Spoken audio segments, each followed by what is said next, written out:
30 minutes before our Christmas concert was supposed to begin, two volunteers quietly lifted the empty chair from the front row of the choir loft and carried it toward the storage room. They smiled politely, believing they were solving a simple problem.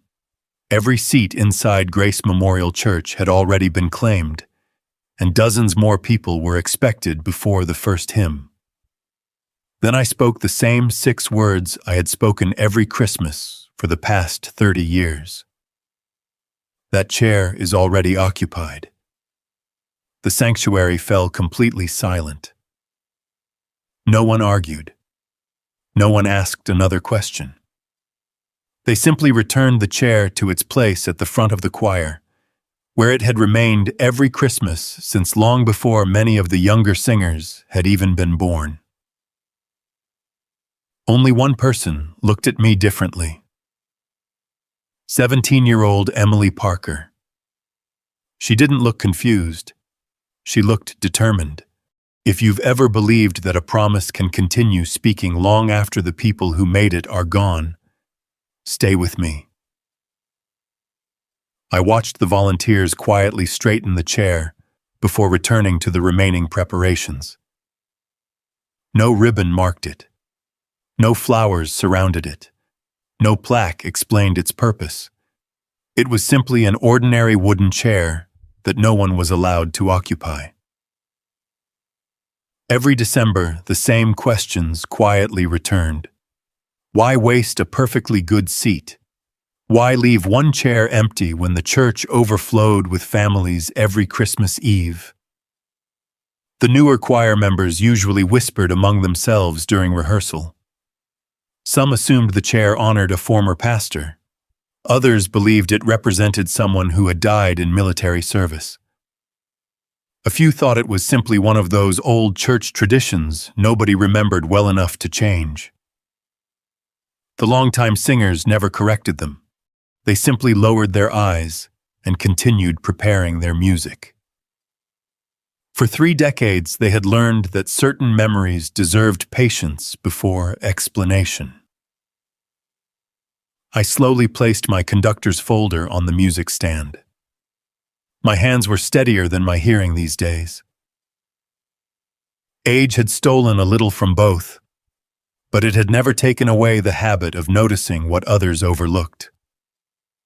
One alto section binder sat slightly crooked. A microphone cable crossed the center aisle where an elderly member might stumble. One tenor had tightened his bow tie so firmly he looked uncomfortable before singing a single note. Little things mattered.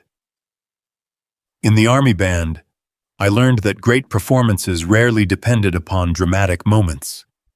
They depended upon hundreds of quiet corrections no audience ever noticed.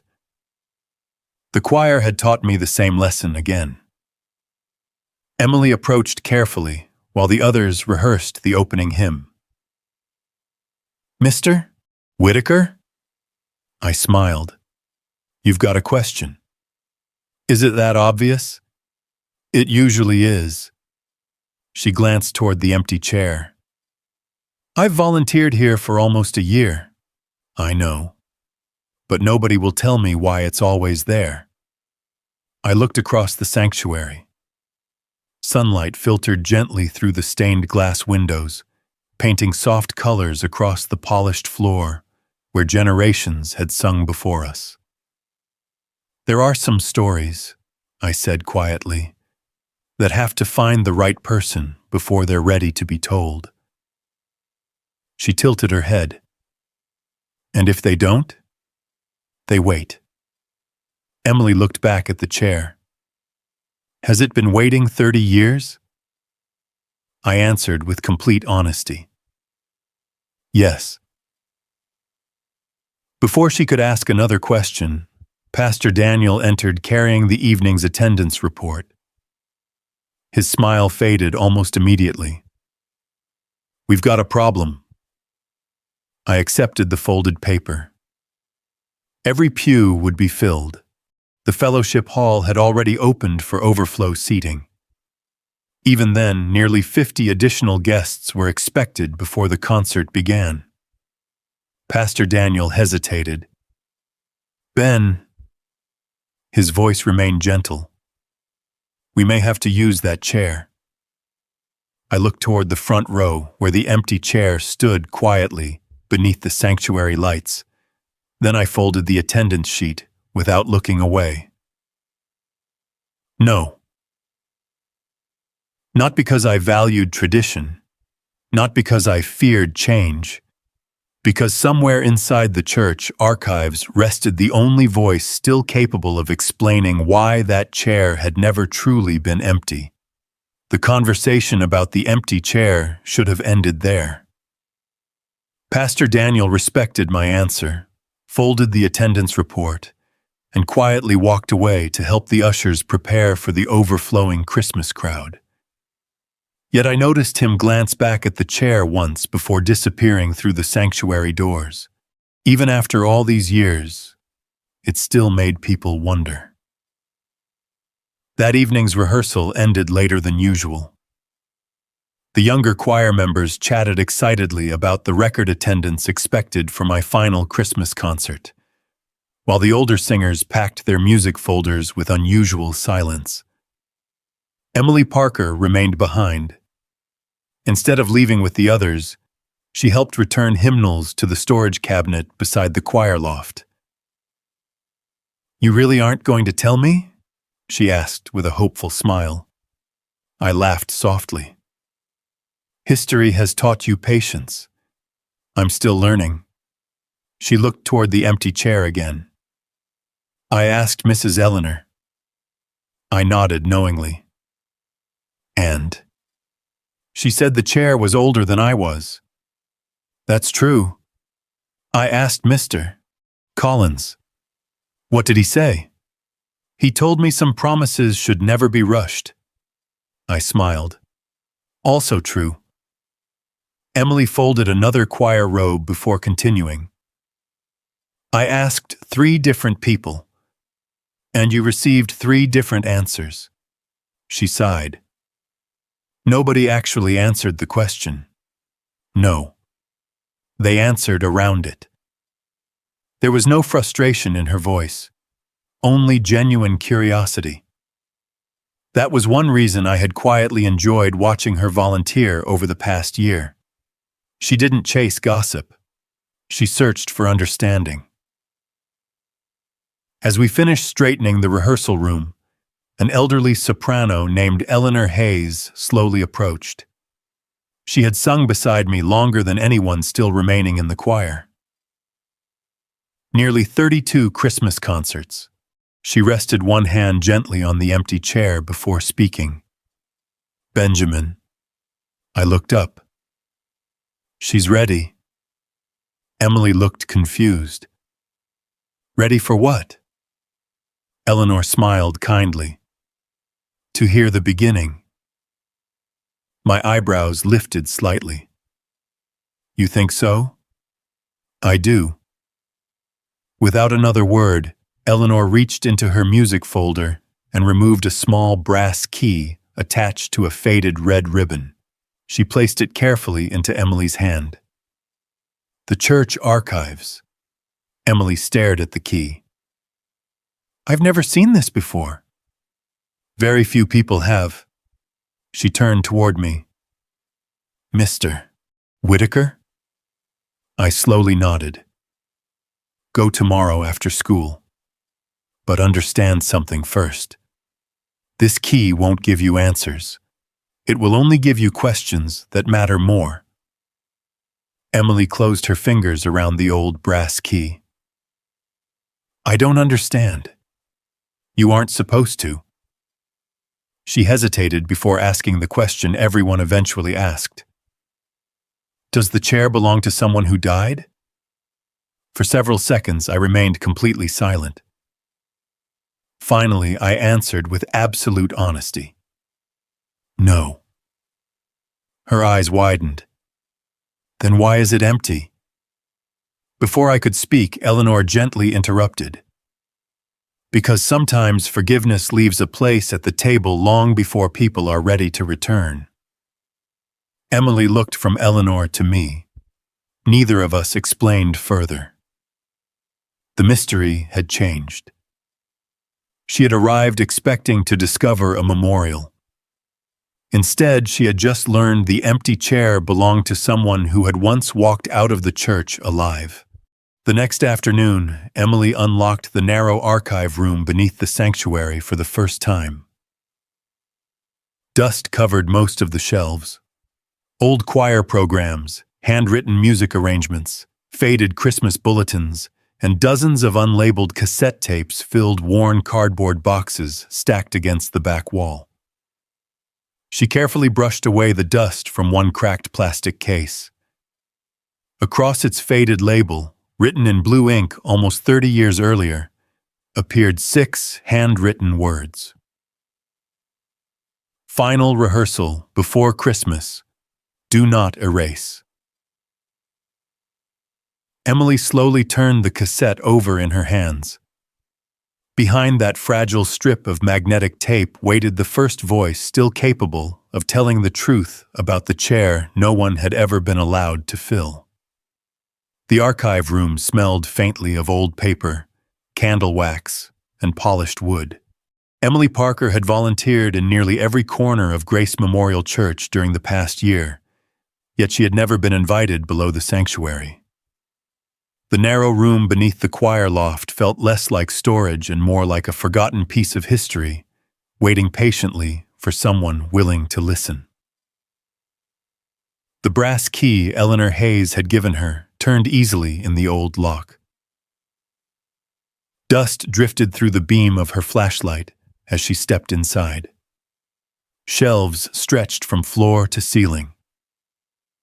Christmas programs dating back decades. Leather-bound attendance books. Handwritten music arrangements. Boxes filled with choir photographs. And tucked into the far corner beside an aging cassette recorder, a carton labeled simply, Rehearsals. Emily carefully lifted the tape she had discovered the afternoon before. Final rehearsal before Christmas. Do not erase. The handwriting had faded, but one thing stood out immediately. The date. 30 years earlier. Exactly the year the empty chair first appeared. Her pulse quickened. She carried the cassette to the old recorder, gently pressed it into place and hesitated before touching the play button. "What if this changes everything?" she whispered. No one answered. The tape began with the familiar sounds of choir members warming their voices. Music stands moving, pages turning. Someone laughing in the background. It sounded wonderfully ordinary. Then, as she heard my voice, 30 years younger, confident, energetic.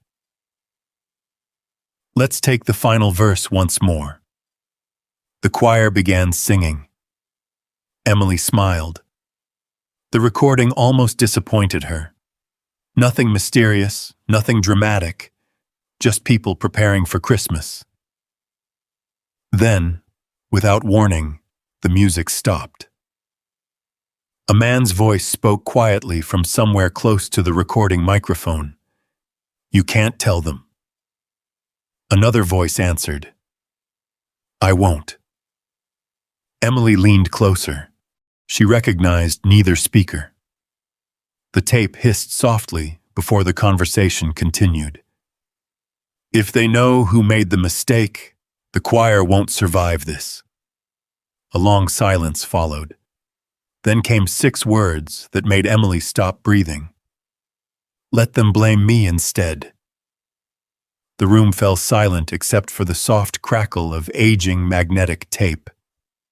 Emily slowly pressed pause. "No." She rewound several seconds and listened again. The same calm voice, the same sentence. "Let them blame me instead." Whoever spoke those words had not sounded frightened. He sounded peaceful, as though the decision had already been made. Emily hurried to one of the old choir directories stored on the nearby shelves. Names, photographs, years of service. She found the membership list from 30 years earlier. One tenor's name had been carefully crossed out in blue ink. No explanation. Only a single handwritten note. Resigned. Nothing else. No farewell. No obituary. No transfer. Simply gone. Before she could search further, footsteps echoed outside the archive room. Pastor Daniel appeared in the doorway. "I thought I might find you here." Emily quickly removed the headphones. "You knew about this tape. I knew it existed. You never listened?" He looked toward the recorder. "Not all the way." "Why?" "Ben asked me not to." Emily stared at him. 30 years? He nodded slowly. "I promised." She held up the cassette. "Someone accepted blame for something. I heard that much. But I never heard the ending." Emily looked back toward the recorder. If that voice belongs to the person who should have been sitting in the empty chair. Pastor Daniel quietly finished her sentence. "Then we've misunderstood the chair for 30 years. Emily reached toward the play button again. This time she intended to hear the entire recording, because somewhere on that fragile cassette rested the truth that neither silence nor time had ever been able to erase. Emily listened to the first minute of the recording 3 more times before allowing the tape to continue. Each replay ended with the same calm sentence. "Let them blame me instead." No hesitation, no bitterness, only quiet certainty. Whoever had spoken those words had already accepted the consequences before anyone else entered the room. She pressed play again. The cassette hissed softly as voices shifted around the rehearsal room. Music stands scraped across the floor. Someone quietly closed a piano lid. Then my younger voice returned. "We'll stop here for tonight." Most choir members began gathering their music. Their footsteps slowly faded until only 3 voices remained. Mine, the unknown tenor, and another man Emily could not identify. The third voice sounded shaken. "I can't let you do this." The tenor answered gently. "You don't have a family." "I do." The room fell silent. Then came another sentence that changed everything. "If they lose trust in you, this choir dies." Emily leaned closer. She no longer felt like she was listening to history. She felt like she was overhearing a private promise never intended for anyone else. The third man spoke again. "It wasn't your mistake." "I know." "Then why?" A chair scraped softly across the wooden floor. The tenor laughed once, not because anything was funny, because peace had already replaced fear. "Some people protect music. I'd rather protect the people making it." The tape clicked briefly as someone adjusted the recorder. Then my own voice became quieter than Emily had ever heard it. "I won't forget this." The tenor answered immediately. "I hope someday you do." Emily stopped the tape. Her hands trembled. She had expected scandal. Instead, she had discovered mercy. Just then, Pastor Daniel quietly returned carrying a faded choir photograph removed from the archive shelves. "I found this." The photograph showed the Christmas choir from 30 years earlier. Nearly 40 singers stood beneath the sanctuary cross. Emily immediately recognized a younger version of me. She also recognized Eleanor Hayes. Then her eyes settled on the tallest tenor standing beside me. Someone had carefully cut his face from the photograph decades earlier. Only an empty space remained. Emily looked back toward Pastor Daniel. Who would do that? He studied the damaged picture. I honestly don't know. She turned it over. Written neatly across the back appeared every choir member's name. One line alone had been crossed through. Michael Lawson. Nothing else. No explanation. No farewell. Emily looked again at the recorder. That was his voice. I think so. Pastor Daniel nodded slowly. But Ben never confirmed it. The room suddenly felt much smaller. Emily carefully compared the damaged photograph with the recording still waiting inside the cassette player. Someone had removed Michael Lawson from every visible memory. Yet Ben had preserved one empty chair for him every Christmas. The contradiction no longer made sense. If Michael had sacrificed his own reputation to save the choir, why had no one ever restored his name? That afternoon, Emily found me alone inside the sanctuary tuning the old upright rehearsal piano. She walked quietly down the center aisle carrying both the cassette and the damaged photograph. I recognized them immediately. So, you found the tape? I did. She placed the photograph gently on the piano. You promised never to forget him. I did. Then why did everyone else? I rested my hands silently on the piano keys. Because for 30 years I had feared that telling the truth might reopen wounds that had finally healed. Emily waited patiently. Finally, she asked the only question that truly mattered. Mr. Whitaker, what actually happened the night Michael Lawson disappeared? I closed the piano lid slowly. Outside, Christmas bells from the town square drifted through the stained glass windows. Inside the sanctuary, I realized the story I had protected for 3 decades could no longer remain hidden. Especially now that the church board had officially announced our final Christmas concert was completely full. Every seat had been assigned, except one. I did not answer Emily's question immediately.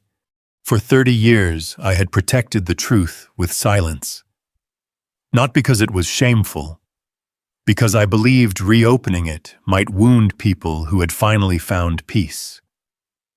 Yet as I looked across the sanctuary toward the empty chair waiting beneath the choir loft, I understood something I had resisted admitting for years. Silence can preserve a promise. It can also imprison it. Emily waited without speaking. Pastor Daniel quietly closed the sanctuary doors behind us. No choir members remained. No volunteers. Only 3 people, and one story that had waited 3 decades for the right moment. Michael Lawson, I said softly. He wasn't just our lead tenor. He was my closest friend. Emily nodded. I thought so. He also possessed the finest voice this church had ever heard. I smiled faintly. People came from neighboring counties every Christmas simply to hear him sing the final verse of Silent Night. The memory warmed me before the sadness returned. Then what happened? I slowly sat on the front pew. The choir nearly collapsed. She looked surprised. Because of one mistake? No. Because of fear. 30 years earlier, the church had received a substantial anonymous Christmas donation.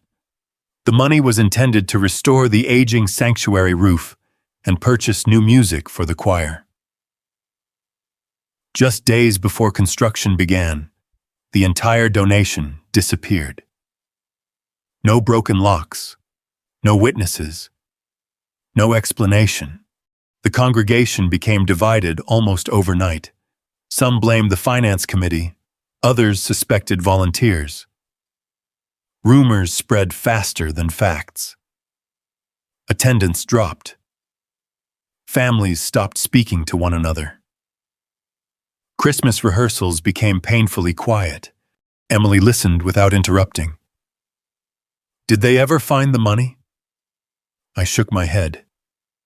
Not then. So where did Michael fit into all this?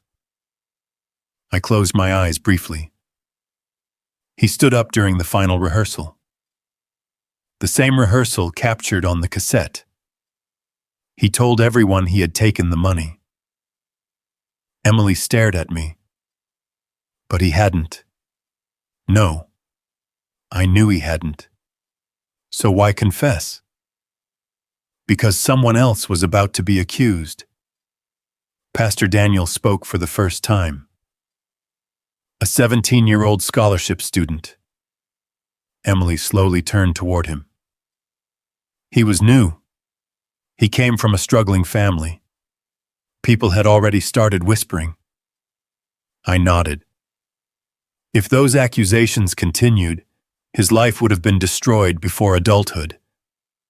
Emily looked back at me. So Michael lied. He sacrificed his own reputation. He resigned before anyone could vote to remove him. He disappeared. The sanctuary became perfectly still. I begged him to stay. What did he say? I smiled sadly. He told me harmony matters more than applause. He believed one damaged reputation could eventually heal, but a divided church might never recover. Emily lowered her eyes. So everyone believed he was guilty. Yes, for 30 years. I reached into the old conductor's folder resting beside me. Inside remained a single unopened envelope, yellowed with age. Michael had handed it to me the night he left. I had never shown it to anyone, not even Pastor Daniel. Emily looked at the handwriting across the front. Open when the choir learns forgiveness. She whispered the words aloud. You never opened it? I promised him I wouldn't. Until the right time. Outside, the church bells began practicing for Christmas Eve. Their familiar melody drifted gently through the stained glass windows. Pastor Daniel quietly looked toward the sanctuary entrance. The board just called. I looked up. They've added more chairs to the fellowship hall. Attendance keeps growing. He hesitated before continuing. But the chairman asked again if the empty chair can finally be removed. Emily immediately looked toward me. For the first time in 30 years, I did not answer right away. Instead, I looked at Michael's unopened envelope resting quietly in my hands. Perhaps the chair had never existed to preserve a secret. Perhaps it had always been waiting for the day the truth could finally take its place. Christmas Eve arrived beneath a quiet blanket of fresh snow. Long before the first members of the congregation reached Grace Memorial Church, the sanctuary already glowed with candlelight. Evergreen garlands wrapped the balcony rails. White poinsettias surrounded the communion table. The choir loft had been carefully arranged for what everyone believed would be my final Christmas concert. Every chair was filled, except one. The empty wooden chair remained exactly where it had stood for 30 years. No ribbon marked it. No sign explained it. Yet somehow everyone entering the sanctuary noticed it first. Word had quietly spread through the congregation that something important would happen before the evening ended. No one knew what. Emily Parker stood beside the old cassette recorder in the church office. The recording had been professionally restored that morning by a local audio engineer who volunteered his time after hearing only a few seconds of the tape. He returned it without asking a single question. "You'll want people to hear this clearly," he had said. Now the restored recording rested beside Michael Lawson's unopened envelope. Two voices from the past. One still unheard. Rachel.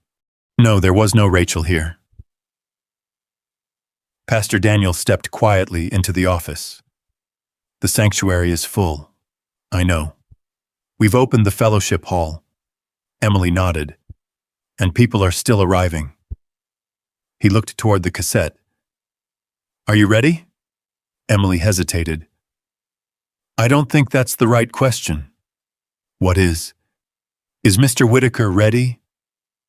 Pastor Daniel looked through the office window toward the sanctuary. I stood alone beside the empty chair. One hand rested lightly against its worn wooden back. For 30 years, I had touched that chair before every Christmas concert. Not as a ritual, as a reminder.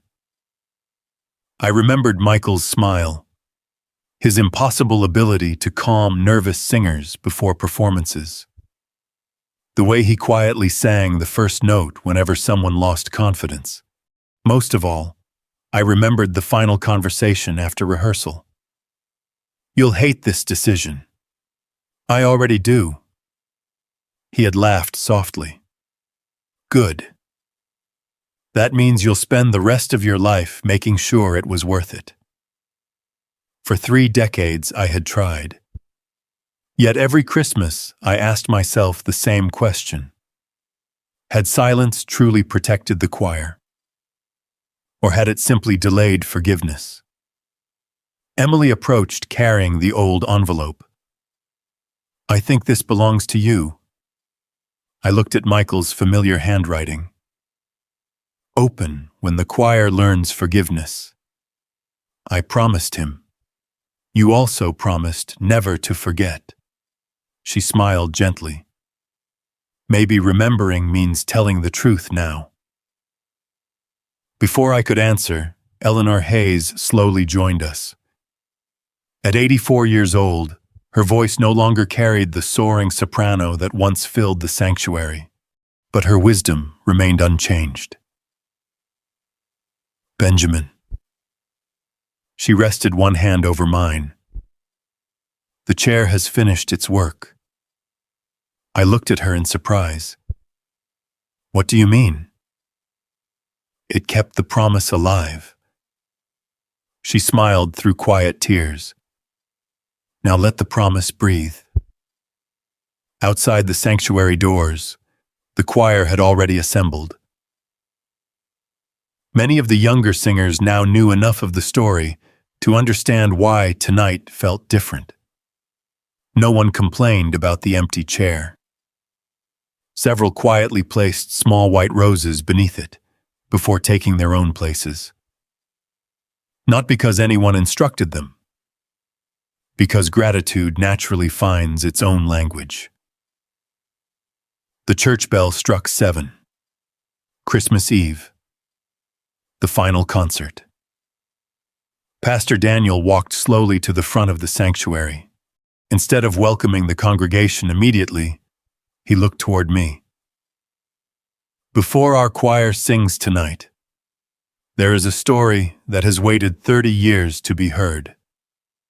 Every conversation ceased. Every candle flickered softly against the stained glass windows. I looked once more at Michael's unopened envelope, then toward the restored cassette recorder waiting beside the piano.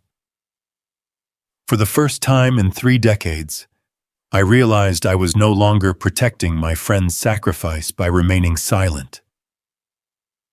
I was protecting the misunderstanding he never intended to leave behind. And before another hymn could be sung, the entire church deserved to hear the voice of the man who had quietly carried blame so that everyone else could keep singing together. The sanctuary had never been so quiet.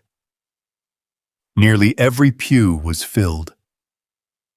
Families sat shoulder to shoulder beneath the candle-lit stained glass windows. Elderly choir members held worn hymnals across trembling hands. Children who usually whispered through Christmas concerts now sat perfectly still, sensing that something far more important than music was about to happen. The empty wooden chair remained at the front of the choir loft. No longer a curiosity. Now it felt like a question the entire church had waited 30 years to answer.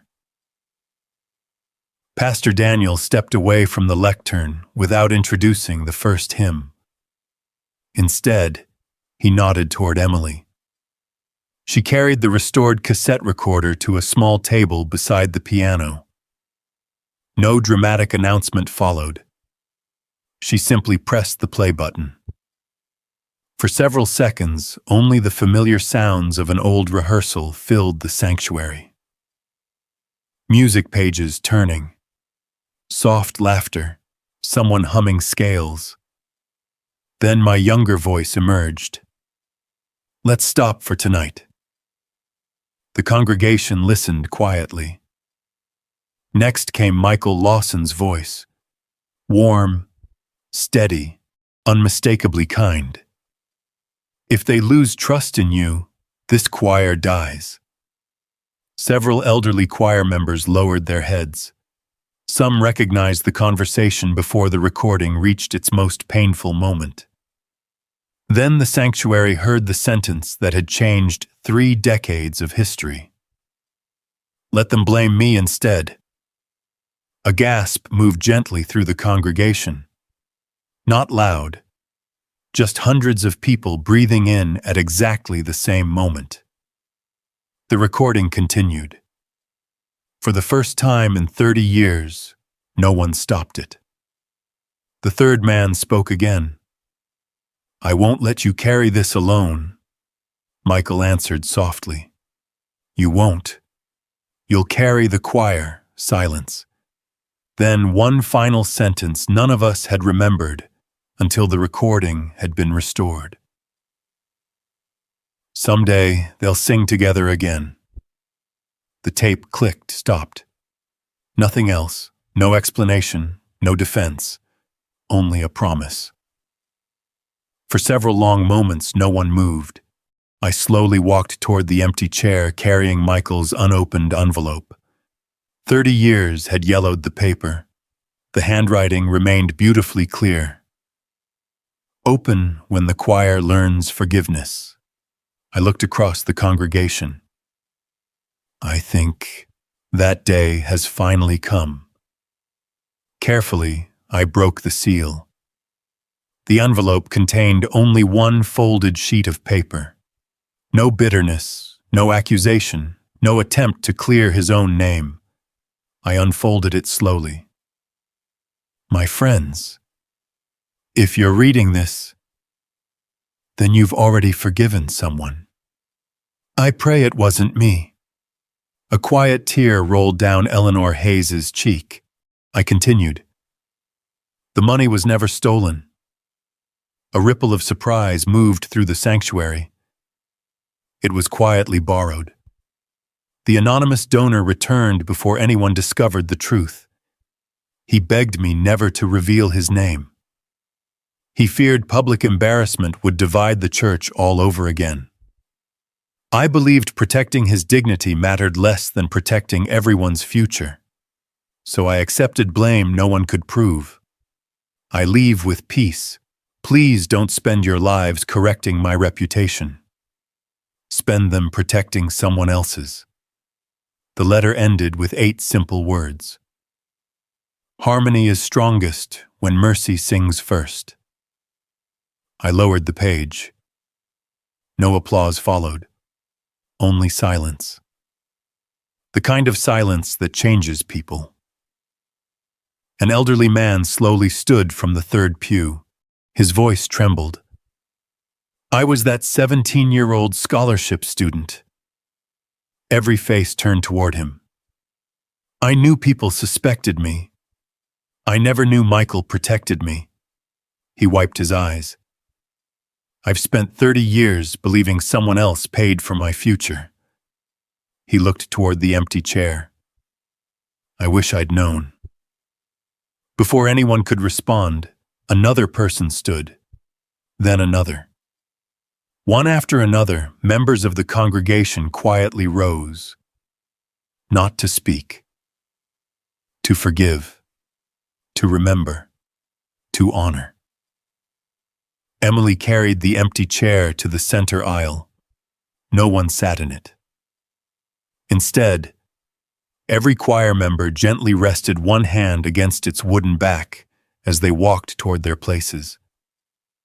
Not because the chair belonged to Michael anymore, because it now belonged to every promise that chose mercy over pride. I stepped onto the conductor's platform one final time. For years, I believed I had preserved Michael's memory. Tonight, I understood something far greater. His memory had quietly preserved us. I raised my hands. The choir stood together. And for the first time in 30 years, every voice in Grace Memorial Church began singing with the full truth finally set free. 1 year later, Christmas arrived with the same quiet snowfall that had blanketed Grace Memorial Church for generations. From the outside, very little had changed. The stained glass windows still glowed warmly against the winter evening. The choir still gathered beneath the old wooden cross. Families still filled every pew long before the first hymn. Yet everyone who entered the sanctuary noticed something different waiting beside the front row. The familiar wooden chair remained exactly where it had always stood. No one had removed it. No one ever would. But it no longer stood alone. Beside it rested a simple oak table holding a leather-bound journal, a fountain pen, and a small brass plaque. It read, "The Chair of Grace." Leave one word of gratitude, or one act of forgiveness. Take neither home. Leave both here, no names, no explanation.